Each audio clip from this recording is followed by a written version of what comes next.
Shri V Manuprasad, നമ്മൾ ഈ രാഹുൽ ഗാന്ധിയുടെ യാത്ര ഇലക്ഷൻ പൊളിറ്റിക്സിൽ എന്ത് ചലനമുണ്ടാക്കും തുടങ്ങിയ കാര്യങ്ങൾ ജനങ്ങൾക്ക് വിടാം. പക്ഷേ രാഹുൽ ഗാന്ധി ഇലക്ഷൻ കമ്മീഷനെതിരെ നിലപാട് സ്വീകരിച്ചത് തൊട്ടെന്തൊക്കെ കാര്യങ്ങൾ സംഭവിച്ചു എന്നത് മാത്രം നമ്മളൊന്ന് എടുത്തു നോക്കിയാൽ മതി. ഇപ്പോൾ ബീഹാറിലെ SIR സംബന്ധിച്ച് തെരഞ്ഞെടുപ്പ് കമ്മീഷൻ എത്ര തവണ ഗോൾ പോസ്റ്റ് മാറ്റി. തെരഞ്ഞെടുപ്പ് കമ്മീഷൻ ആദ്യം ഈ ലിസ്റ്റ് പുറത്തുവിട്ടിരുന്നില്ലല്ലോ. സുപ്രീം കോടതി ഉത്തരവിടുന്നു, 65 ലക്ഷം പേരുടെ പട്ടിക പ്രസിദ്ധീകരിക്കുന്നു. സുപ്രീം കോടതി കൃത്യമായ നിർദ്ദേശം കൊടുക്കുന്നു. പഞ്ചായത്ത് തലങ്ങളിൽ, ബ്ലോക്ക് കേന്ദ്രങ്ങളിൽ, ജില്ലാ തലങ്ങളിൽ കൃത്യമായി ഇത് പ്രദർശിപ്പിക്കണം എന്ന് നിർദ്ദേശം കൊടുക്കുന്നു. കമ്മീഷൻ അത് കേൾക്കേണ്ടി വരുന്നു. സ്വമേധയാ ചെയ്യേണ്ട കാര്യമായിരുന്നു. സുപ്രീം കോടതി ഇടപെടുന്നു, കമ്മീഷൻ കേൾക്കുന്നു. ആധാർ ഇത് ചലഞ്ച് ചെയ്യാൻ ആഗ്രഹിക്കുന്നവർ ചലഞ്ച് ചെയ്യാൻ ആധാർ കൊണ്ടുവന്നാൽ മതി എന്ന് സുപ്രീം കോടതി പറയുന്നു, കേൾക്കേണ്ടി വരുന്നു. ഇപ്പോൾ നോക്കൂ, ഇന്നിപ്പോൾ സ്വമേധയാ തന്നെ സുപ്രീം കോടതിയിൽ പറയാണ് സെപ്റ്റംബർ 1 എന്നുള്ള ഡെഡ് ലൈൻ അവിടെയുണ്ട്. പക്ഷേ ആളുകൾക്ക് എപ്പോൾ വേണമെങ്കിലും ചലഞ്ച് ചെയ്യാം. അവസാന വോട്ടർ പട്ടിക പ്രസിദ്ധീകരിക്കുന്നത് വരെ, അതായത് നോമിനേഷൻ സ്വീകരിക്കുന്ന ഡേറ്റ് വരെയുള്ള സമയമുണ്ട് എന്ന് കമ്മീഷൻ അങ്ങോട്ട് സമ്മതിക്കേണ്ടി വരികയാണ്. അപ്പോൾ രാഹുൽ ഗാന്ധി കൊളുത്തിയ അഗ്നി പൊള്ളിച്ചിട്ടുണ്ട്. എല്ലാ കാര്യങ്ങളും മാറ്റേണ്ടി വന്നു. അഭിലാഷ്, അങ്ങ് പറഞ്ഞത് തന്നെ മുഖവിലക്കെടുത്താൽ എത്രമാത്രം ക്ലാരിറ്റി ആയിരിക്കും ഇപ്പോൾ തെരഞ്ഞെടുപ്പ് കമ്മീഷനുള്ളത്. തെരഞ്ഞെടുപ്പ് കമ്മീഷന്റെ വക്താവല്ല ഞാൻ ഭാരതീയ ജനതാ പാർട്ടിയുടെ വക്താവാണ്. പക്ഷേ തെരഞ്ഞെടുപ്പ് കമ്മീഷൻ അങ്ങ് പറഞ്ഞു തന്നെ മുഖവിലക്കെടുത്തോളൂ. എത്രമാത്രം ക്ലാരിറ്റി അവർക്കുണ്ടായിരിക്കും. ഒന്ന് ഇവിടെ സൂചിപ്പിച്ചു, അവർക്ക് അത്രയും കോൺഫിഡൻ്റ് ആയിരിക്കും. നിങ്ങൾ വീണ്ടും എന്തെങ്കിലും ഇതുണ്ടെങ്കിൽ കൊണ്ടുവരൂ, ആധാർ വെച്ചിട്ട് നിങ്ങൾക്ക് വോട്ടർ പട്ടികയിൽ പേരില്ലെങ്കിൽ ചേർക്കാനുള്ള അവസരം തരാം, അന്തിമ വോട്ടർ പട്ടിക വരുന്നതുവരെ എന്തെങ്കിലും പരാതികളുണ്ടെങ്കിൽ കൊണ്ടുവന്നോളൂ എന്ന് പറഞ്ഞു. ഒന്ന് ഞാൻ ഒരു കാര്യം ചോദിച്ചോട്ടെ, ഏതെങ്കിലും ഒരു സുപ്രഭാതത്തിൽ അടിയന്തരാവസ്ഥ പ്രഖ്യാപിച്ച സാഹചര്യം പോലെയാണോ ഇപ്പോൾ വോട്ടർ പട്ടികയിൽ നിന്നും ആളുകൾ പുറത്തായപ്പെട്ടിട്ടുള്ളത്? എനിക്കിപ്പോൾ കിട്ടിയ വിവരം വെച്ചിട്ട് 17,549 കോൺഗ്രസിൻ്റെ BLA-മാർ ഉൾപ്പെടുന്ന ഒരു കമ്മിറ്റി ഉണ്ടായിരുന്നു തെരഞ്ഞെടുപ്പ് കമ്മീഷൻ്റെ കീഴിൽ. 17,549 12ഓളം അംഗീകൃത ബീഹാറിലെ പാർട്ടികൾ, രാഷ്ട്രീയ പാർട്ടികൾ അതിൽ പങ്കാളികളായിരുന്നു. ഇത്രയും പേരടങ്ങുന്ന ഒരു വലിയ ടീമാണ് ആ പ്രവർത്തനത്തിൻ്റെ ഭാഗമായി മുന്നോട്ട് പോയത്. ഈ ഘട്ടങ്ങളിൽ ഒന്നും രാഹുൽ ഗാന്ധിയോടോ അവിടുത്തെ കോൺഗ്രസിന്റെ നേതാക്കൾക്കോ ഒരു പരാതിയും പറഞ്ഞിരുന്നില്ല.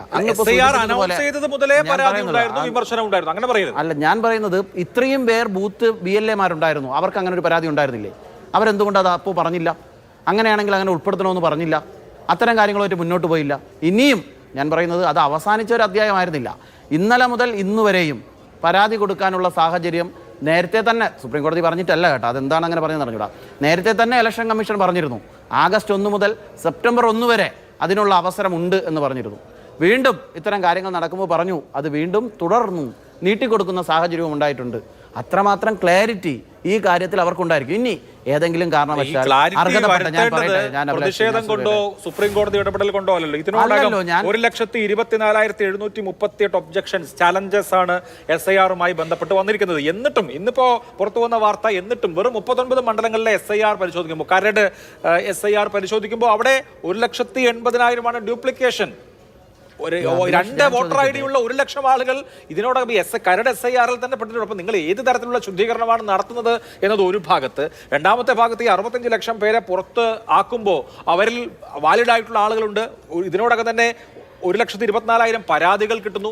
ആധാറുമായി വരുന്ന ആളുകൾക്ക് ഇനിയും അവസരം കൊടുക്കാവുന്നു. അപ്പൊ എന്താണ് തെരഞ്ഞെടുപ്പ് കമ്മീഷൻ ഉദ്ദേശിച്ചത് എന്നുള്ളത് കൂടിയാണ് ഇനിയിപ്പോൾ വെളിവാവേണ്ടത്. അഭിലാഷ്, ഒരു പ്രൊപ്പഗൻഡ സൃഷ്ടിച്ച് എന്തെങ്കിലും പറയാനാണെങ്കിൽ അത് പറയാൻ എനിക്ക് ഒരുപാട് രാഷ്ട്രീയ കാര്യങ്ങളുണ്ട്.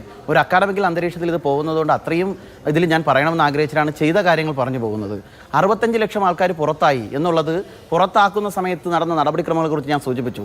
17,549 കോൺഗ്രസിന്റെ BLA-മാർ, 12-ലധികം വരുന്ന വിവിധ അംഗീകൃതമായിട്ടുള്ള എല്ലാ രാഷ്ട്രീയ പാർട്ടികളും തെരഞ്ഞെടുപ്പ് കമ്മീഷനുമായി ചേർന്ന് നടത്തിയ ഒരു പ്രവർത്തനം. ആ പ്രവർത്തനത്തിലും വീഴ്ചകളുണ്ടോ? ഉണ്ടെങ്കിൽ പരിശോധിക്കാൻ ഇപ്പോഴും അവസരങ്ങൾ ബാക്കി. ആരെയും ജയിലിലടച്ചിട്ടില്ല. പ്രതിപക്ഷ നേതാവ് ജയിലിലല്ല, ഇവിടുത്തെ മറ്റു ആളുകൾ ജയിലിലല്ല, മാധ്യമങ്ങൾക്ക് വിലക്കേർപ്പെടുത്തിയിട്ടില്ല, അടിയന്തരാവസ്ഥയുടെ ഒരു അന്തരീക്ഷവും ഇല്ല. ഇന്ന് അത് മുന്നോട്ട് പോകുന്നുണ്ട് എന്ന് അതുപോലെ തന്നെ ഇവിടെ സൂചിപ്പിച്ചു. രാഹുൽ ഗാന്ധിയുടെ യാത്ര കൊണ്ടാണ് ഇതൊക്കെ സംഭവിച്ചത്. ആയിക്കോട്ടെ, പക്ഷെ അതിനുള്ള സാഹചര്യം അവിടെ ഉണ്ടല്ലോ. പക്ഷേ എവരുടെയൊന്നും കാലഘട്ടങ്ങളിൽ ഇത് ഉണ്ടായിരുന്നില്ല. തെരഞ്ഞെടുപ്പ് കമ്മീഷനെ നിയന്ത്രിക്കുന്നത് BJP അല്ല, ഞാൻ തെരഞ്ഞെടുപ്പ് കമ്മീഷൻ്റെ വക്താവല്ല. പക്ഷേ ഇവിടെ നടന്ന കാര്യങ്ങൾ എടുക്കുമ്പോൾ നിങ്ങൾ പ്രൊപ്പഗാൻഡ സൃഷ്ടിക്കുകയാണ്. ഇത് സ്വാഭാവികമായിട്ട് 65 ലക്ഷം പേരെ രാവിലെ ഒരു നിമിഷം വന്നിട്ട് രാത്രി അങ്ങ് തെരഞ്ഞെടുപ്പ് കമ്മീഷൻ പുറത്താക്കി എന്ന് പറയുമ്പോൾ അത് അംഗീകരിക്കാൻ സാധ്യമല്ല. ഈ 17,549 കോൺഗ്രസിൻ്റെ BLA-മാരും ഉറങ്ങുകയായിരുന്നോ? ഇതിൽ പങ്കാളികളായ 12 രാഷ്ട്രീയ പാർട്ടികളിൽ കോൺഗ്രസ് ഇല്ലേ? ആ കോൺഗ്രസ് ഉൾപ്പെടെയുള്ള രാഷ്ട്രീയ പാർട്ടികളുണ്ടായിരുന്നു. ഇവരെയെല്ലാം പങ്കാളികളാക്കി തെരഞ്ഞെടുപ്പ് കമ്മീഷന്റെ ഭരണഘടനാപരമായ അധികാരത്തിന്റെ ഭാഗമായിട്ടാണ് അത് ചെയ്തത്. ഏത് നിമിഷവും തെരഞ്ഞെടുപ്പ് കമ്മീഷന് തെരഞ്ഞെടുപ്പിന്റെ വോട്ടർ പട്ടികയിൽ കാര്യങ്ങൾ ഇടപെടൽ നടത്താനുള്ള അവകാശമുണ്ട്. ആ അവകാശമാണ് വിനിയോഗിച്ചത്. ഇനി അതിൽ തെറ്റുകളുണ്ടെങ്കിൽ എങ്ങനെയാ പരിഹരിക്കുക? അതിനുള്ള സമയം കൊടുത്തു, 1 മാസം സമയം കൊടുത്തു. ഇന്ന് 1-ാം തീയതി വീണ്ടും സമയം നീട്ടിക്കൊടുത്തു. ഇനിയും നിങ്ങൾക്ക് കൊണ്ടുവരാൻ ഒരു പരാതി ഇല്ലേ? ഒന്നും പരിഹരിക്കാമല്ലേ? വീണ്ടും നീട്ടിത്തരാം. ഇനി ആധാറുകൾ ഉള്ളവർക്ക് വോട്ടർ പട്ടികയിൽ കൊടുക്കാൻ വേണ്ടി അന്തിമ വിധി അല്ല, എന്നാൽ ഒരു പരാമർശമുണ്ട്. അതും പരിശോധിക്കപ്പെടേണ്ടതാണ്, അംഗീകരിക്കേണ്ടത്. നിയമപരമായി ചെയ്യേണ്ട കാര്യങ്ങൾ ചെയ്യണം. അത് BJP ആണോ കോൺഗ്രസ് ആണോ എന്നുള്ളതല്ല, ചെയ്യണം. പക്ഷേ ഇതിൽ എവിടെയാണ് BJPക്ക് കുറ്റം? ഇതിൽ എന്താണ് അടിച്ചേർപ്പത്? ഇവിടെ സൂചിപ്പിച്ചല്ലോ, കഴിഞ്ഞ തവണ BJPക്ക് 400 സീറ്റ് കിട്ടുമെന്ന് BJPയും കോൺഗ്രസും എല്ലാവരും പറഞ്ഞു. പക്ഷേ 400 സീറ്റ് കിട്ടിയില്ല. പക്ഷേ ഭരിക്കാനുള്ള അവസരം മാത്രമാണ് ജനങ്ങൾ കൊടുത്തത്. കോൺഗ്രസിനെ ഭരിക്കേണ്ട എന്ന് ജനങ്ങൾ തീരുമാനിച്ചു എന്ന് ഇവിടെ പറഞ്ഞു. പക്ഷേ അങ്ങനെയാണെങ്കിൽ വോട്ടർ പട്ടികയിൽ ക്രമക്കേട് നടത്തി BJP എന്നാണല്ലോ രാഹുൽ ഗാന്ധി ഇതിനു മുമ്പ് ആരോപിച്ചത്. അങ്ങനെയാണെങ്കിൽ 400 എന്നുള്ളത് 500 സീറ്റ് കിട്ടേണ്ടതല്ലേ? അങ്ങനെയല്ലല്ലോ കിട്ടിയത്. നമ്മൾ കുറയുകയല്ലേ ചെയ്തത്. ഇവർ പറയുന്നത് വെച്ചാൽ 2% വോട്ട് കുറഞ്ഞു. കോൺഗ്രസിന്റെ വോട്ട് ശതമാനം ഞാൻ ചോദിക്കുന്നില്ല, BJPക്ക് കുറഞ്ഞു. പക്ഷേ ഞങ്ങൾക്ക് തിരുത്തലുകൾ നടത്തി ജനങ്ങൾ അഭിമുഖീകരിച്ച് മുന്നോട്ട് പോകും. ഇവിടെ സൂചിപ്പിച്ചു, കഴിഞ്ഞ നടന്ന തെരഞ്ഞെടുപ്പുകളിലെല്ലാം BJP ജയിക്കുന്ന സാഹചര്യം ഉണ്ടായി. എങ്ങനെയാണ് ജയിക്കുന്ന സാഹചര്യം ഉണ്ടായത്? ജനങ്ങൾ വോട്ട് ചെയ്തുകൊണ്ട് ജയിക്കുന്ന സാഹചര്യം ഉണ്ടായി. ഇവിടെ പറഞ്ഞ കർണാടകയിലും ഹിമാചൽ പ്രദേശിലും BJP പ്രതിപക്ഷത്തിരിക്കാനാണ് ജനങ്ങൾ തീരുമാനിച്ചത്.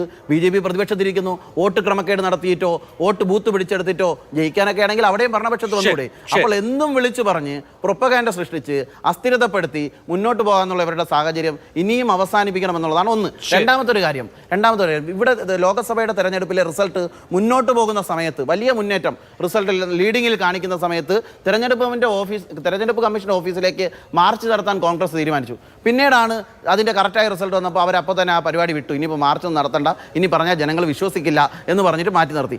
ആ പൊടി തട്ടിയെടുത്ത് വീണ്ടും അതേ ആരോപണത്തെ കൊണ്ടുവരികയാണ്. ജനങ്ങളുടെ ഇടയിൽ ഒരു അരാജകത്വമുണ്ട് എന്ന് വരുത്തി തീർത്ത് ജനങ്ങളെ പാനിക്കാക്കി അവരെ തെരഞ്ഞെടുപ്പ് കമ്മീഷനിലും തെരഞ്ഞെടുപ്പിലും ജനാധിപത്യ പ്രക്രിയയിലും വിശ്വാസം നഷ്ടപ്പെടുത്തി അവരെല്ലാം മാറ്റി നിർത്തി ഇങ്ങനെ മുന്നോട്ട് കൊണ്ടുവരാമെന്നുള്ളൊരു പ്രൊപ്പഗൻഡയാണ് ഇവർ സൃഷ്ടിക്കുന്നത്. ഞങ്ങൾ രാഷ്ട്രീയപരമായി ജനാധിപത്യപരമായി ഇതിനെ പ്രതിരോധിക്കും. നിങ്ങൾ ബീഹാർ തെരഞ്ഞെടുപ്പ് റിസൾട്ട് പുറത്തു വരുമ്പോൾ നമുക്കന്ന് ഇരിക്കാന്ന്. അന്ന് മുന്നോട്ട് വെക്കാനുള്ള കള്ള ആരോപണങ്ങളുടെ മുന കൂട്ടി ശേഖരിക്കുന്ന സമീപനമാണോ ഇത് എന്ന് ഞങ്ങൾക്ക് ഇതുണ്ട്, ഞങ്ങൾക്ക് അതിൽ ആക്ഷേപം. ശരി, ഓക്കെ.